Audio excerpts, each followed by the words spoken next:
Bueno, en este video lo que vamos a trabajar es el capítulo 2 del libro segundo, que refiere a las causas de la división del trabajo social, ¿no? Lo que decíamos en el video anterior es que Durkheim se pregunta, bueno, está perfecto, el trabajo se divide, pero ¿a qué responde la necesidad de que el trabajo se divida y que a su vez esa división del trabajo se convierta en fuente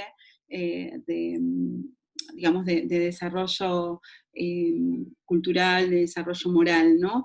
De desarrollo, básicamente, ¿no? Y que además sea fuente de solidaridad de tipo orgánica, por lo que veníamos planteando, ¿no? Entonces, Durkheim ahí va a discutir y va a decir que las causas que explican la división del trabajo hay que buscarlas en las variaciones del medio social.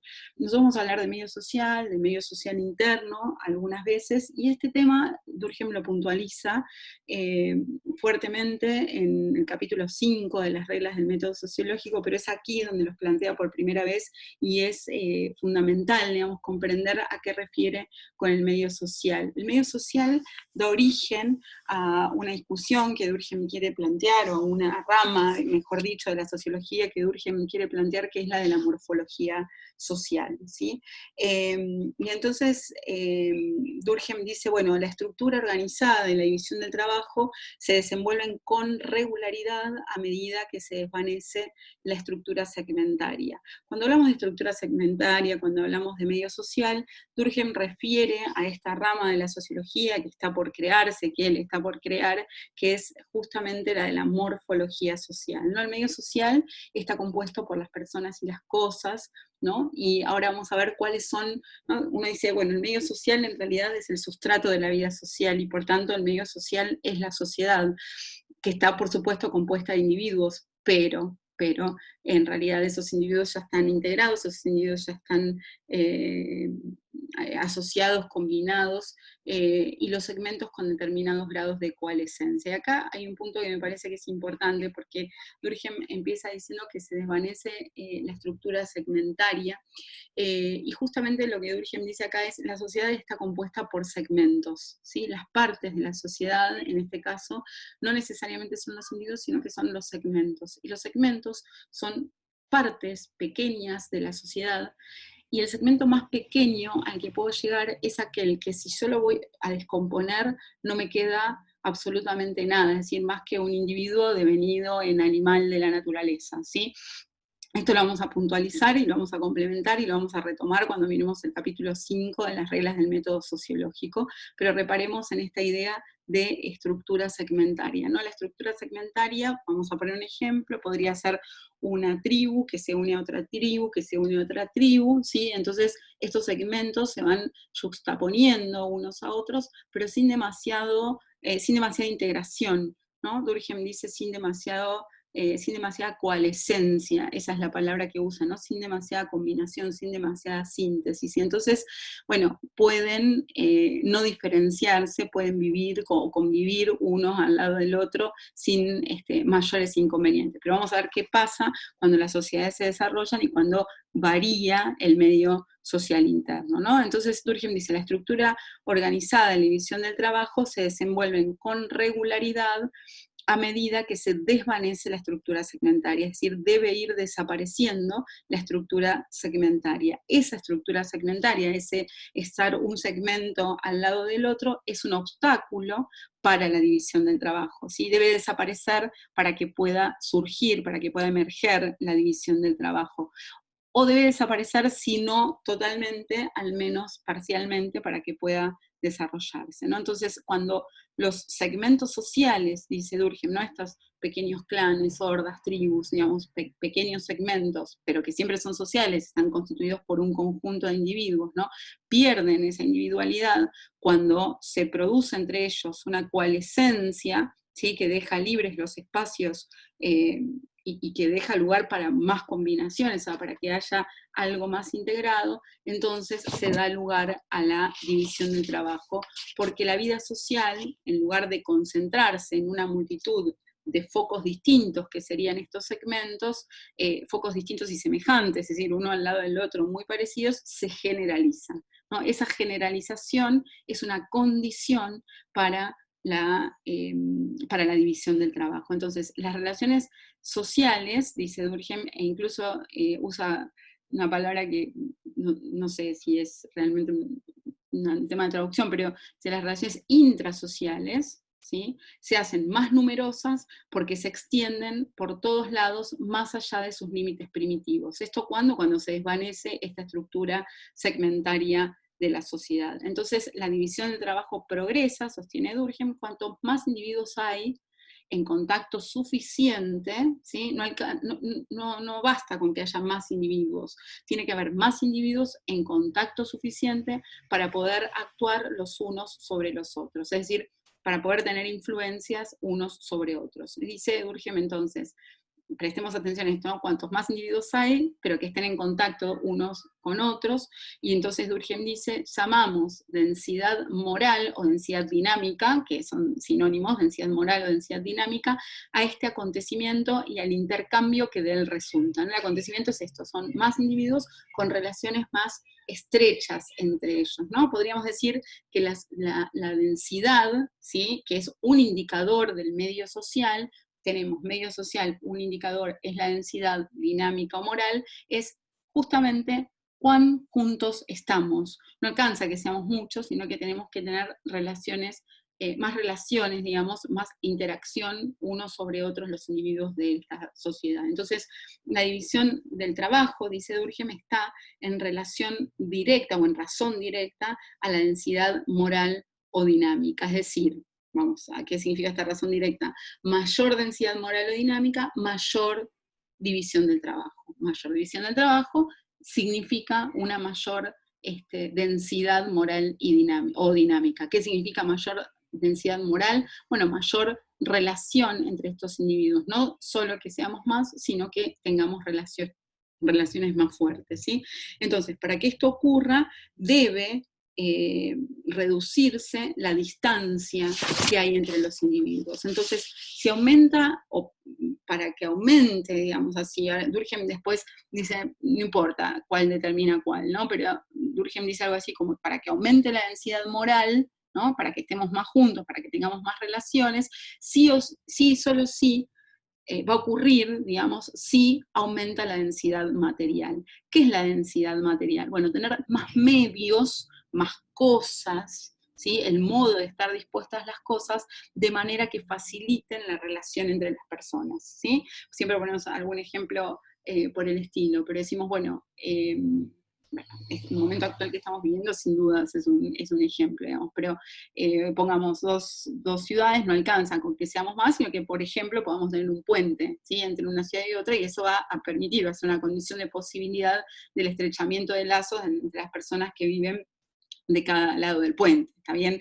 Entonces, esto es el incremento de la densidad material, es decir, de los medios que permiten la comunicación, podríamos decir, entre las personas de distintos lugares, favorece el desarrollo de la densidad moral, ¿no? Y Durkheim dice, de todas maneras, no me importa cuál de las dos determina la otra, o sea, cuál determina la otra. Lo que sí sabemos es que si aumenta la densidad dinámica o moral, necesariamente tiene que aumentar la densidad material, ¿sí? Entonces, la condensación, digo, ¿por qué la época actual? Porque dentro de la densidad material podríamos contar estas vías de comunicación, estos medios que tenemos para comunicarnos aún sin poder movilizarnos, digamos, ¿no? Uno diría, bueno, ya un edificio, ¿no?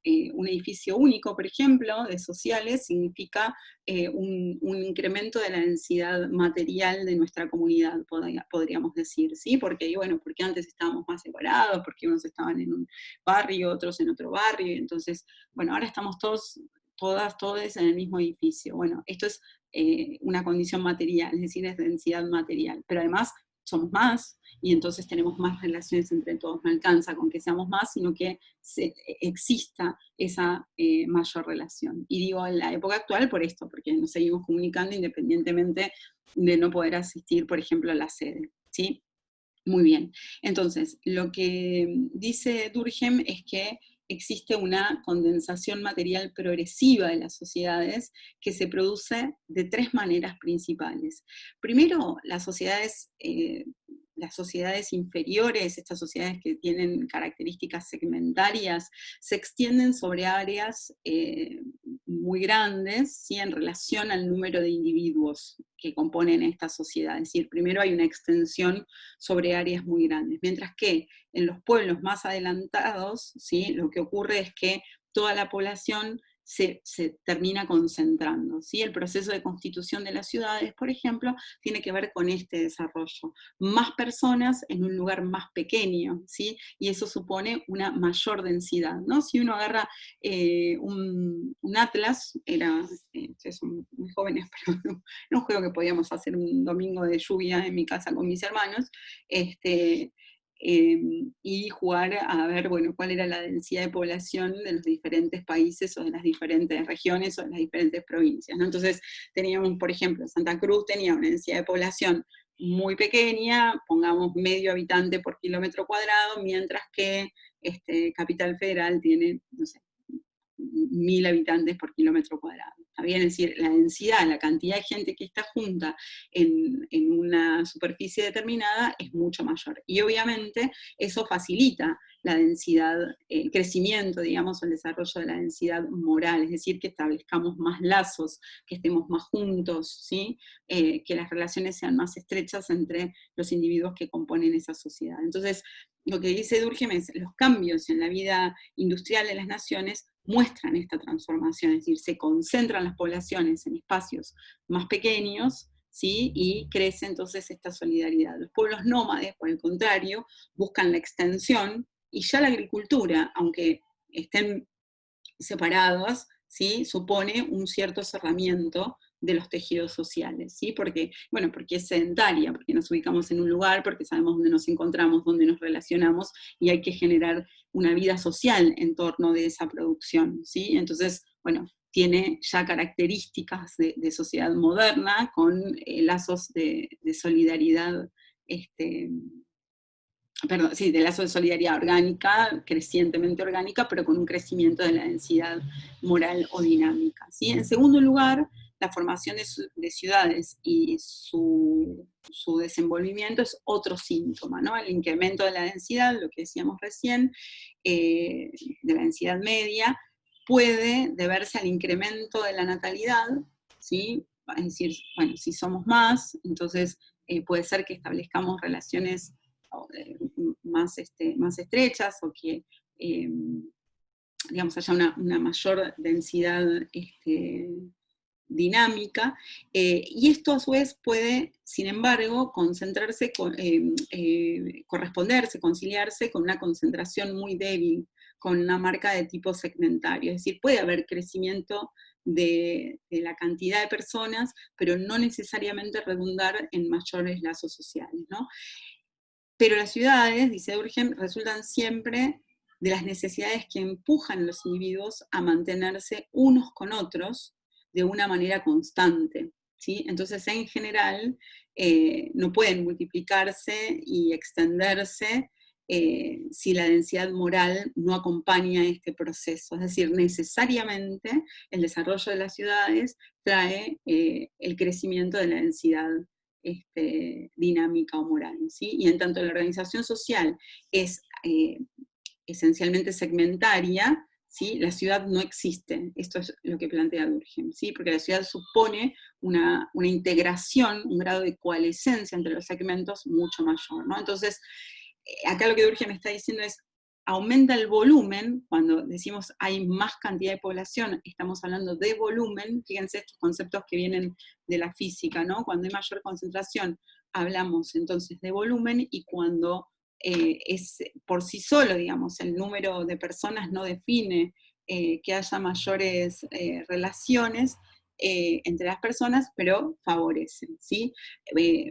En realidad el crecimiento del volumen podría ser consistente con la permanencia de una sociedad de tipo segmentaria, pero la conformación de las ciudades en general permite esta mayor integración y esta mayor crecimiento de densidad dinámica. Y en tercer lugar, el número y la rapidez de las vías de comunicación, o sea, el número con que crece el número que existe y la rapidez con que crecen las vías de comunicación y de transmisión, que suprimen o disminuyen los vacíos que separan a los segmentos sociales, aumentando la densidad de la sociedad. Lo que poníamos el ejemplo del puente, Internet, los edificios, los espacios públicos, ¿sí? Que permiten esa cuestión. Entonces, en este caso, la densidad material favorece el desarrollo, el incremento, la acentuación de la densidad dinámica, ¿sí? Entonces, lo que Durkheim sostiene, estoy más o menos en la página 304, es que si la sociedad, al condensarse, determina el desenvolvimiento de la división del trabajo, a su vez aumenta la condensación de la sociedad. Y acá empieza una relación que es la que Durkheim quiere explicar, es decir, bueno, la división del trabajo, ¿es causa o es consecuencia de ese incremento de la densidad? ¿Sí? Durkheim va a decir, es consecuencia. Ahora vamos a ver por qué es consecuencia. Pero vuelvo a leer esta afirmación. Si la sociedad, al condensarse, determina el desenvolvimiento de la división del trabajo, a su vez aumenta la condensación de la sociedad. Es decir, una vez que existe mayor densidad y el trabajo se divide, esta división del trabajo fortalece, retroalimenta, podríamos decir, ese crecimiento de la densidad, ¿sí? Por eso, en realidad, ese crecimiento de la densidad supone una mayor solidaridad, ¿sí? Entonces, uno podría decir, ¿cuál es la causa de la división del trabajo? Bueno, digámoslo desde ahora, el crecimiento del volumen y el crecimiento de la densidad. Ahora vamos a explicar por qué. ¿Cuál es la consecuencia de la división del trabajo? Generar solidaridad. ¿De qué tipo?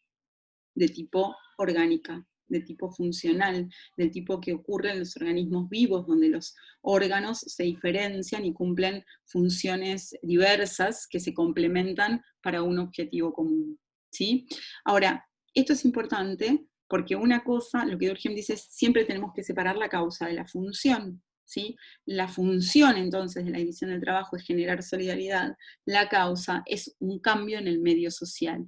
¿Y qué es el medio social? El medio social tiene estos indicadores que son el volumen y la densidad. ¿Qué densidad?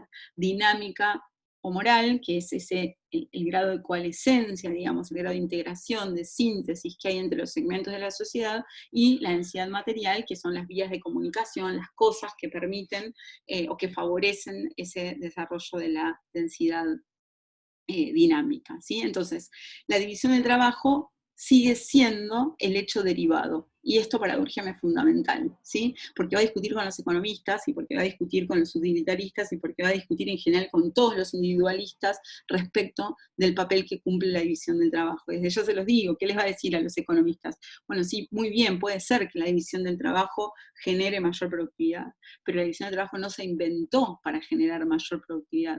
La división del trabajo es una consecuencia de unas causas diferentes, que es la transformación del medio social, en que somos más y que o nos matábamos unos a otros y sobrevivía el más fuerte, o nos diferenciábamos para salir de la concurrencia y poder cooperar, ¿sí? De manera conjunta. Por eso la cooperación está en el origen, ¿sí? Y no en el resultado de este proceso. Entonces, Durkheim dice, la división del trabajo sigue siendo el hecho derivado, los progresos por los que pasa se deben a los progresos paralelos de la densidad social, cualesquiera que sean las causas de estos últimos.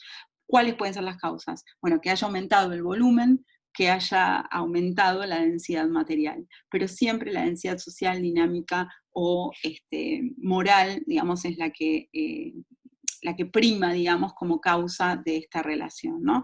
Entonces dice, porque si la condensación de la sociedad produce ese resultado, es que multiplica las relaciones intrasociales, pero todavía serán estas más numerosas si además aumenta el número de miembros de la sociedad. Es decir, somos más y tenemos más relaciones, entonces se produce una mayor división del trabajo. Si el volumen social tiene sobre la división del trabajo la misma influencia que la densidad, solo que por sí sola no necesariamente genera una mayor densidad, porque podemos ser más y seguir teniendo una estructura fragmentaria, una estructura segmentaria, sin mayor grado de coalescencia o de integración, y entonces no producir ese crecimiento de la densidad dinámica, ¿no? Entonces, esto es importante para entender lo que viene, lo que lo voy a leer a propósito, estamos en la página 305, para que ustedes lo tengan en cuenta, que viene al caso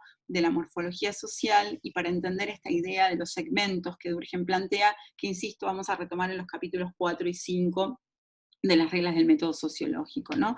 Pero dice, entre los pueblos más adelantados se encuentran rastros de la organización social más primitiva.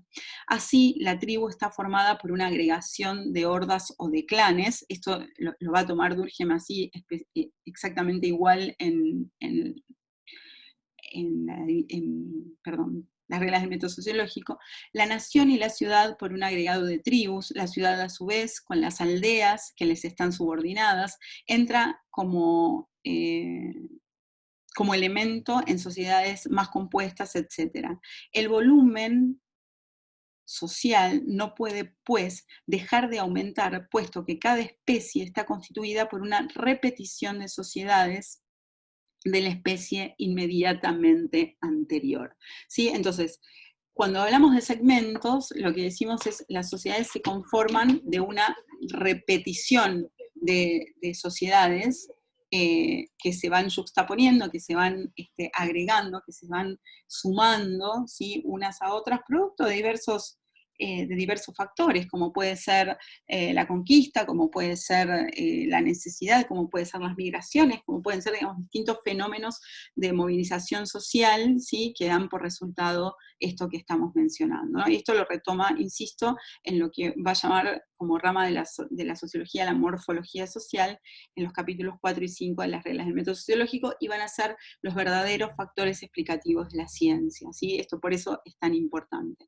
Entonces, el aumento del volumen, dice Durkheim, no es una señal de superioridad. Si la densidad no crece al mismo tiempo y en la misma relación, es decir, lo que decíamos antes, el volumen por sí solo no determina nada, pero es preciso, ¿no?, que haya más individuos y que su contacto sea más estrecho para poder obrar y relacionarse unos con otros. Y esa es la fuente, entonces, de la densidad dinámica, ¿no? El crecimiento del volumen, voy a leerlo porque me parece que son citas que son puntuales y son interesantes, como si estuviéramos en clase trabajaríamos también con el texto, porque dejamos como mojones, digamos, un poco la idea del práctico también, dejar como mojones de lectura para después recuperarlos cada cual en el momento que le parezca, ¿no? Pero decimos, el crecimiento del volumen entonces no acelera siempre los progresos de la división del trabajo, sino solo cuando la masa se contrae al mismo tiempo y en igual medida. Se contrae quiere decir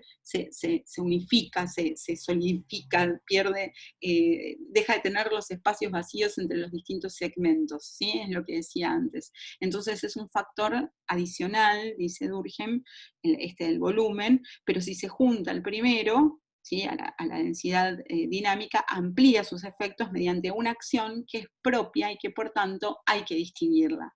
Dice, por sí sola no, pero una vez que la tenemos que considerarla como parte el crecimiento del volumen, es decir, el hecho de que seamos más. Una explosión de natalidad, por ejemplo, podría traer estas consecuencias. Y entonces dice Durkheim, la división del trabajo, seguimos en la página 306, la división del trabajo varía en razón directa al volumen y a la densidad de las sociedades, y si progresa de una manera continua en el transcurso del desenvolvimiento social, es que las sociedades de una manera regular se hacen más densas y por regla general más voluminosas, ¿sí? Entonces, volumen y densidad van de la mano. Y concluyen, no es el crecimiento y la condensación de las no es que el crecimiento y la condensación de las sociedades permitan, sino que necesitan una mayor división del trabajo. El condensamiento de las sociedades necesita de una mayor división del trabajo, por eso el condensamiento, la condensación, el crecimiento de las sociedades es causa de la división del trabajo y no consecuencia de la división del trabajo. Y Durkheim está muy interesado en dar este debate, porque se está peleando con Spencer y se está peleando con los utilitaristas. Él tiene que de alguna manera desacreditar a los que hasta ahora dieron alguna explicación de cómo se produce este proceso, por un lado de diferenciación, pero que además es un proceso de diferenciación que va a generar lazos de solidaridad, que es algo en principio aparentemente incompatible y sin embargo se produce, ¿no? Entonces, repito, no es que el crecimiento y la condensación de las sociedades permitan, sino que necesitan una mayor división del trabajo. No se trata de un instrumento por medio del cual éste se realiza, es la causa determinante. Es decir, esta condensamiento creo que estaba mal, esta condensación es la causa determinante. Entonces, la causa de la división del trabajo está en el cambio, en la modificación del medio social. El medio social interno, morfología, sustrato, sociedad, si quieren, ¿sí? Es la causa, ¿sí?, de todas estas transformaciones. En segundo lugar, Durkheim va a decir que el volumen, el número, ¿no? El volumen siempre es el número, cuántos, si agarramos cualquier envase, el volumen es, yo qué sé, una botella de agua, 500 centímetros cúbicos, ¿sí? Por ejemplo, eso es el volumen, cuánto entra dentro de ese recipiente, y las condiciones exteriores diversas que tienen los individuos no son suficientes para que exista una división del trabajo. No basta, no alcanza, no es suficiente para cristalizarlo, ¿sí?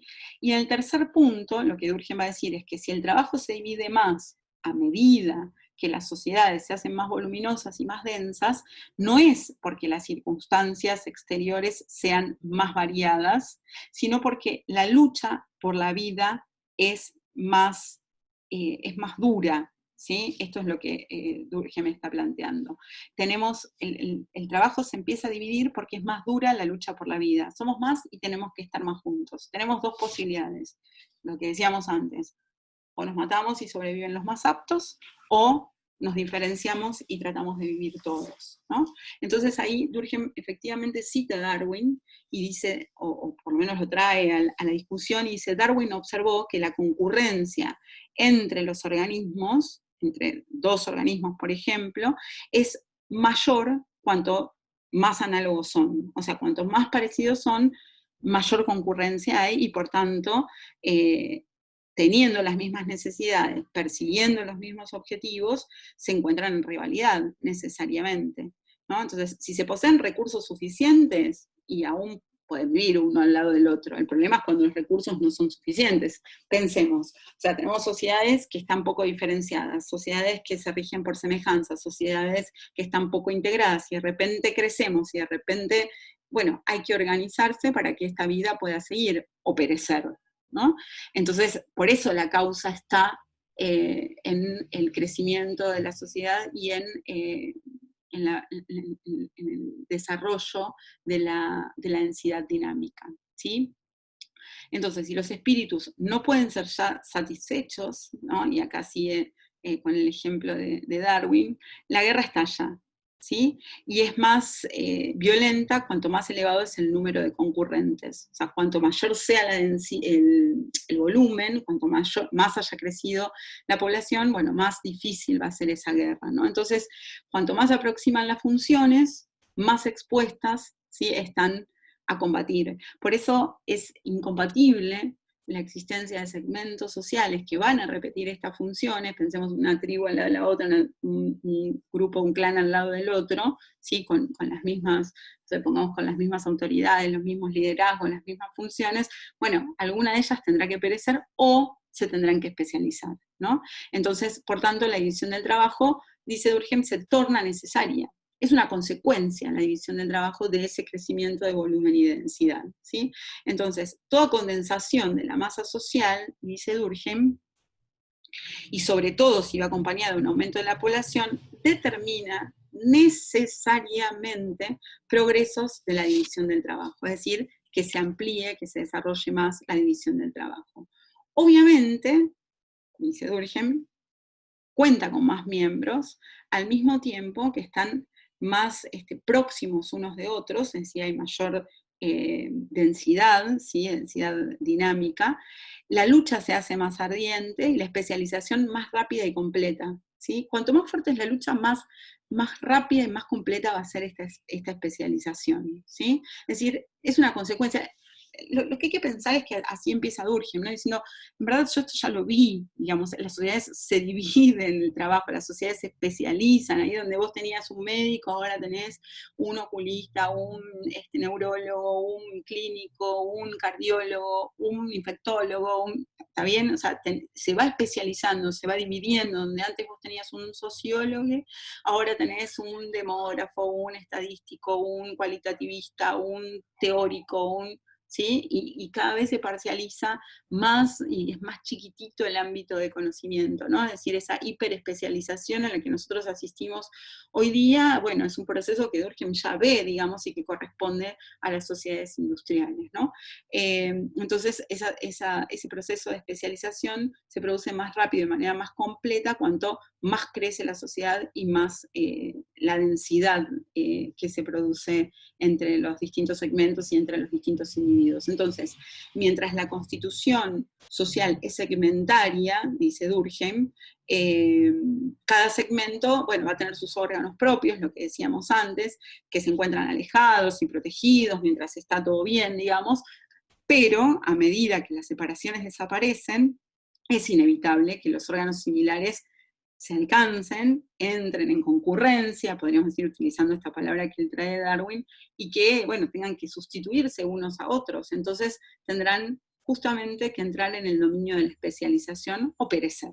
¿Sí? Digamos, la especialización, la diversificación es una buena medida porque aparte empezamos a depender unos de otros. Además es útil, porque genera como consecuencia este lazo. Ese lazo que ya no tenemos porque la sociedad es semejante, porque prima la conciencia colectiva, digamos, todo lo que caracteriza la solidaridad mecánica, todo eso que ya no tenemos lo reemplaza la división del trabajo. ¿Sí? Y ese es el lazo social que tenemos que generar. El problema que Durkheim va a encontrar, y que por eso, digamos, le dedica tanto tiempo después al prefacio de la segunda edición, que es su salida política, que también la plantea en el suicidio, la plantea en las lecciones de sociología, que es la formación de los grupos sociales secundarios, es que él encuentra que la división del trabajo se da de manera anómica y entonces no cumple todas las funciones que tiene que cumplir.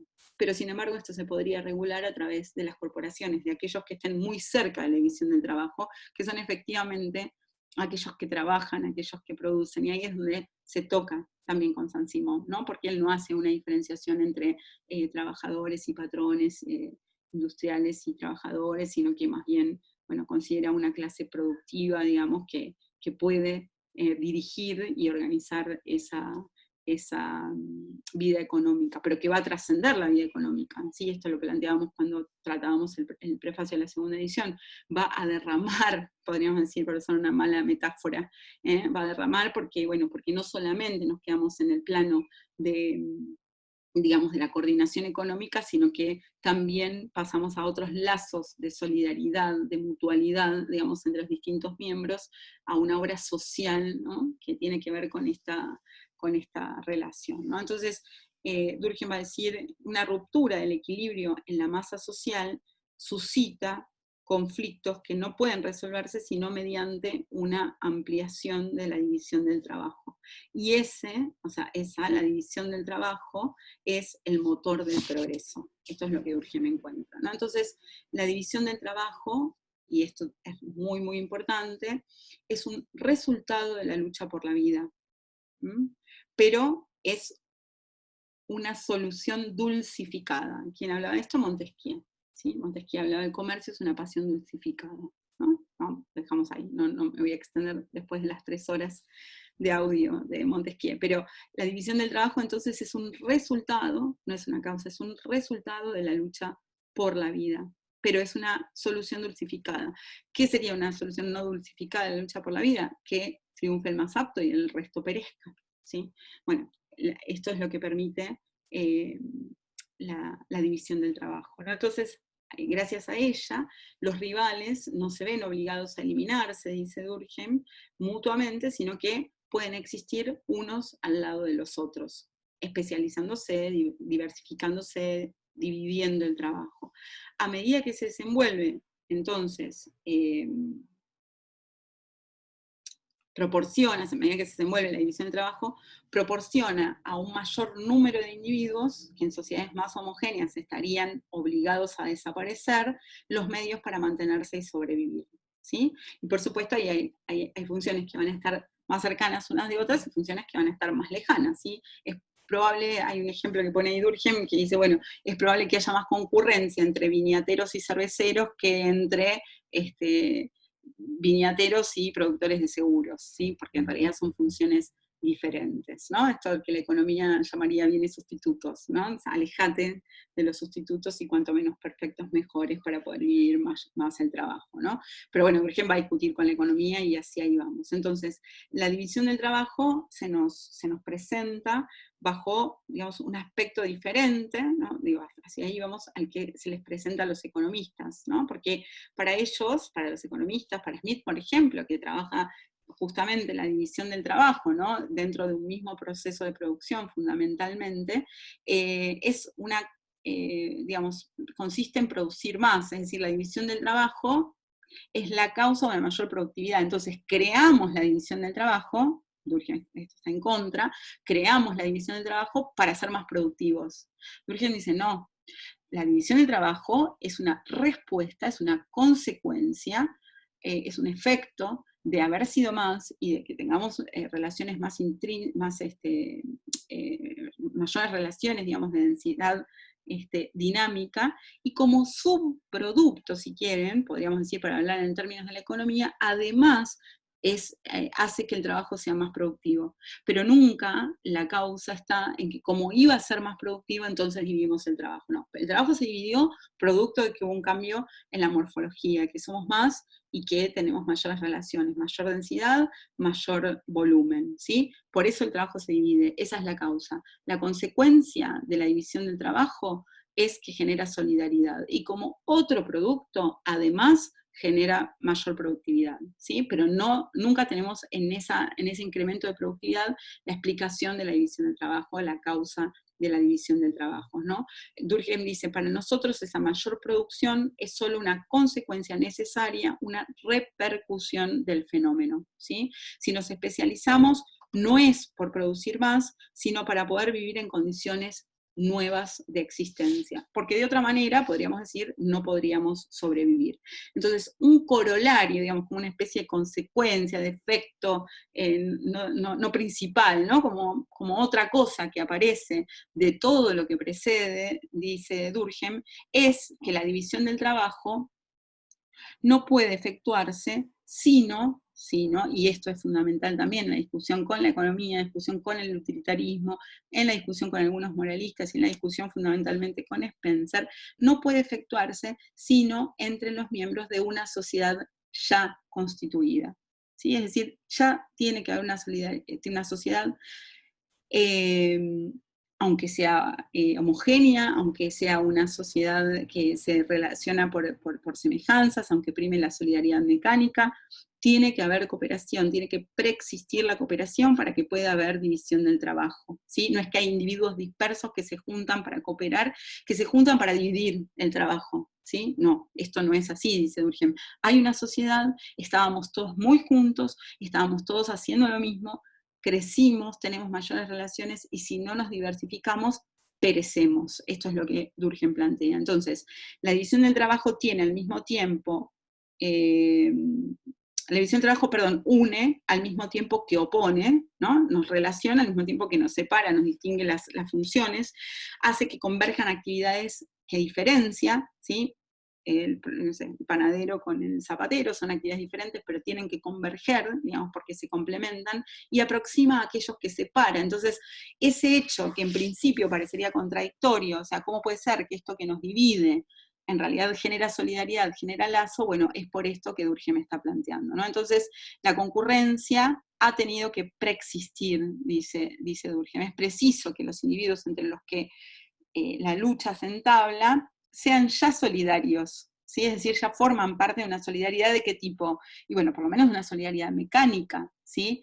Que tiene que dejar paso a un proceso de individuación, a un proceso de diversificación, a un proceso de diferenciación para poder sobrevivir, ¿no? Esto es lo que Durkheim está planteando, es decir, que pertenezcan a la misma sociedad. Y en este sentido, la división del trabajo es la distribución de funciones hasta entonces comunes. Esto también lo dijimos antes, ¿sí? En el capítulo 3. Pero esta distribución no se puede ejecutar con arreglo a un plan preconcebido. No es que llegó Smith y dijo, miren, unos se estiran, ¿no? Tomando el clásico ejemplo de la fábrica de alfileres, que no recuerdo ahora si Urgent que no lo pone, pero bueno, que uno estira el alambre, el otro hace la cabecita, el otro lo suelda, el otro, ¿no? Y entonces la productividad es incomprobablemente superior, digamos, incomprobablemente porque me pone un número exageradísimo, pero esta distribución no se puede ejecutar con arreglo a un plan preconcebido. Dice, no es así que un ingeniero se puso en la cabeza si uno hace esto y el otro hace lo otro y aquello, no.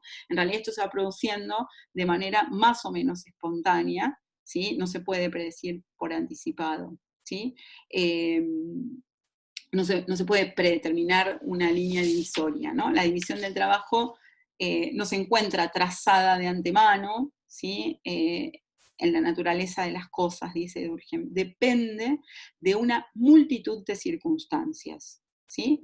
Que son circunstancias históricas, que son circunstancias de decisiones que toman los individuos, los segmentos, digamos, en este crecimiento de la densidad, ¿no? Entonces es preciso que la división del trabajo se haga a sí misma, dice Durkheim, y que lo haga además progresivamente. Entonces, lo que vamos a tener con la división del trabajo es una dependencia funcional, ¿sí? Y acá hay un concepto que es clave, que Durkheim no lo desarrolla mucho, pero que es el de comunicación, ¿no? Son distintas partes, o distintas funciones que se comunican, que están en comunicación. Si esa comunicación falla, y bueno, la división del trabajo no va a generar los efectos que se proponen, ¿sí? Y entonces, bueno, esa división del trabajo se dará de manera anómala o de manera patológica o de manera anormal, que después vamos a explicar de qué se trata, ¿no? Entonces, existe esta diferencia funcional que depende de la comunicación, y entonces todo agregado de individuos que se encuentre en contacto continuo forma una sociedad. La división del trabajo no puede producirse en el seno de, no puede producirse sino en el seno de una sociedad preexistente, ¿no? Entonces, que existan los individuos supone que existen lazos morales que son directamente necesarios. O sea, es imposible que haya división del trabajo si no preexiste la sociedad, ¿sí? Y acá está discutiendo con la economía política y está discutiendo con el utilitarismo. Si no hay un poder que modere el conflicto de los intereses individuales, resultará un caos del que no podrá salir ningún orden nuevo. Entonces, esto lo hace la división del trabajo. Entonces, acá directamente se va a pelear con Spencer y va a decir, ha sido pues un error, estamos en la página 324, ha sido pues un error el haber visto a veces en la división del trabajo el hecho fundamental de toda la vida social. No es causa, es consecuencia, lo que venimos diciendo desde el principio. El trabajo no se distribuye entre individuos independientes y ya diferenciados que se reúnen y se asocian para poner en común diferentes aptitudes, ¿sí? Por supuesto que no. Eso sería el estado de naturaleza y el pasaje a la sociedad, ¿no? Ya cada cual sabe lo que hace, tiene su especialización y entonces, bueno, nos ponemos de acuerdo para ver cómo funcionamos socialmente. No, Durkheim dice, esa diferenciación no puede salir de otro lado que de la sociedad, ser la sociedad la que otorga a cada una de sus partes esa especialización, ¿sí? Esto es lo que Durkheim plantea. Entonces, lejos de preceder a la vida colectiva, la división del trabajo deriva de ella. La misma división del trabajo fisiológico está sometida a esta ley, ¿no? El fisiológico es el funcionamiento, ¿no? de los órganos.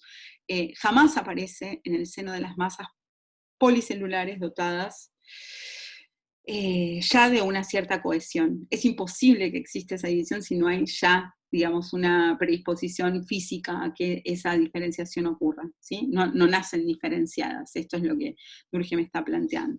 Entonces, cita Spencer, ¿no? Y esto lo voy a citar también, estamos en la página 325. Para muchos teóricos es una verdad evidente por sí misma la de que toda la sociedad consiste esencialmente en una cooperación. Durkheim le va a criticar esto, se lo va a criticar también en el capítulo 4 de las reglas del método sociológico, donde Durkheim va a intentar construir una tipología social. Dice, una sociedad en el sentido científico de la palabra, dice Spencer, no existe hasta que a la yuxtaposición de individuos se añade la cooperación, ¿no? Como la cooperación viniendo de fuera. Recordemos que ahora estoy en el capítulo 3 del libro primero, Durkheim dice, hay relaciones negativas y relaciones positivas. Las relaciones negativas son abstractas, ¿no? Que unen a la cosa con la persona, y las relaciones positivas son de cooperación, ¿no? Es decir, la cooperación preexiste, la sociedad es cooperación, más allá de que no sea necesariamente diversificación, es cooperación, ¿sí? Entonces dice, no existe hasta que, repito lo que dice Spencer, una sociedad en el sentido científico de la palabra, dice Spencer, no existe hasta que a la yuxtaposición de individuos se añade la cooperación. Acabamos de ver que ese pretendido axioma es lo contrario de la verdad, dice Durkheim. Lo evidente es, como dice Comte, y ahí acá toma partido por Comte, que la cooperación, lejos de haber podido producir la sociedad, supone necesariamente su previo establecimiento espontáneo. ¿Sí? La sociedad preexiste. Lo que aproxima a los hombres son las causas mecánicas y las fuerzas impulsivas, como la afinidad de la sangre, la querencia del mismo suelo, las costumbres, en fin, todas esas cuestiones que hacen a la vida colectiva. Eso es lo que une a los hombres, no la cooperación. La cooperación, en todo caso, forma parte de ese proceso de unión, pero no crea la sociedad. ¿Sí? Es decir, la cooperación no es algo artificial. Esto es lo que estaría diciendo, o lo que le está criticando Durkheim a Comte.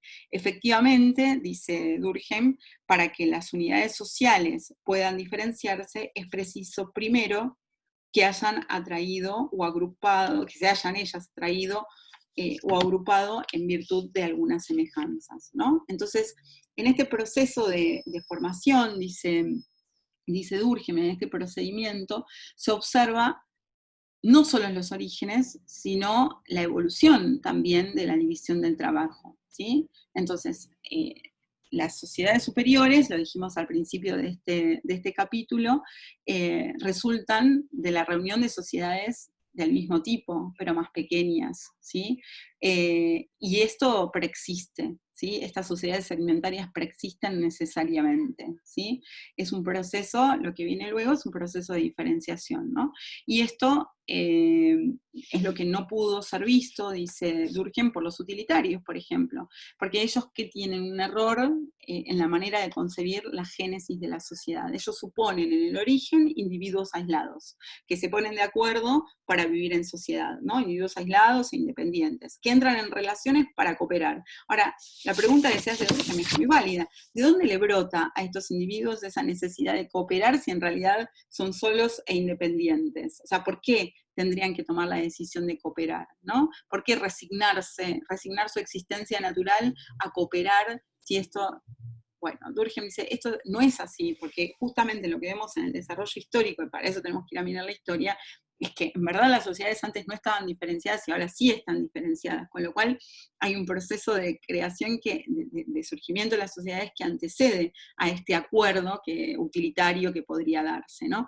Entonces, lo que dice Durkheim en la página 327, y ya para terminar con las causas, la vida colectiva no nació de la vida individual, sino que por el contrario, la vida individual es la que nace de la vida colectiva. Es decir, no hay individuo por fuera de la sociedad, el individuo es producto de la sociedad.